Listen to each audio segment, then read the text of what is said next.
Professional soccer player Elizabeth Eddy facing some intense backlash over her column in the New York Post. She is calling on the National Women's Soccer League to adopt clear gender standards. Some of her teammates disagree, responding with this.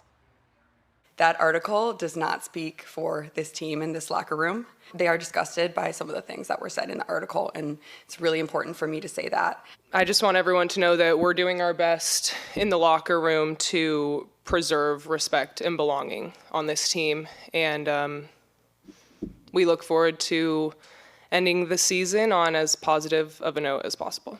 CEO and founder of XXXY Athletics, Jennifer Sey, joins us now from Denver, which I love, of course. This is a little bit from Eddy's column in the New York Post. Fairness and inclusion are core American values. Reasonable people can disagree about where to draw lines, but avoiding the conversation altogether by shutting out diverse views does not serve us. In fact, we owe it to current and future female athletes to solve this. Jennifer, at least she's standing up. Do the women that we just heard from, do they want to compete against transgender males?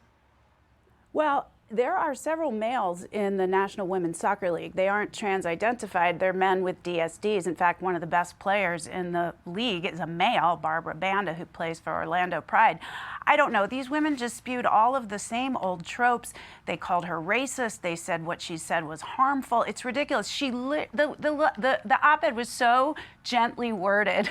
I mean, it couldn't have been nicer. In fact, I think she should have been more assertive. And these women waited a few days, and they just came out and they smeared her. You know, it was brave to do what she did, but I think we need a bit more of a take no prisoners approach. I think we can't really negotiate with these folks. It's really easy to not speak up. And there are so many retired, former professional athletes, women athletes who have made it big. They are so secure in their futures, and they will not say anything. So what do you think pushed Eddy to want to post this? Because she knew she was going to get some sort of backlash, maybe not so much from her teammates, but it is a lightning rod issue. It really is. I'm not sure she was aware of how much of a lightning rod it was. And I've seen some people kind of start on this journey, and they think if they're nice enough and polite enough, they can negotiate with the other side, and it can't be done. We have to push back with the full force that the culture's been taken from us. We need to demand sports and spaces. And there's another woman in the news right now, Tish Hyman in Los Angeles, who is taking this much more assertive and not backing down approach. And I think that's the way forward. I should get in touch with her as well.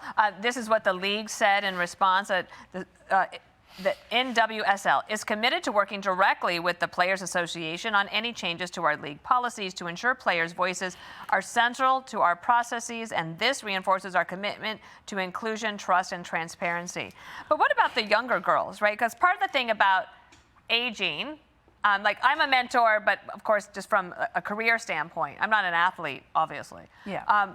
But that's one of the great joys, is being able to help the younger generation.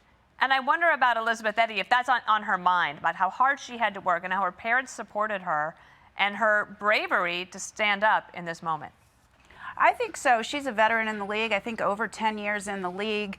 I think she just knows what's right. She knows it's right that men should not be competing in women's sports. And if you stay quiet on it, that's pulling up the ladder behind you. And I hope that she is inspired to be much more assertive at this point and not to back down. We haven't heard from her yet since her teammates have issued the scathing response, nonsensical response. They didn't respond to the materiality of what she was saying. No. They just called her a racist. Right. It's crazy. It has nothing to do with it.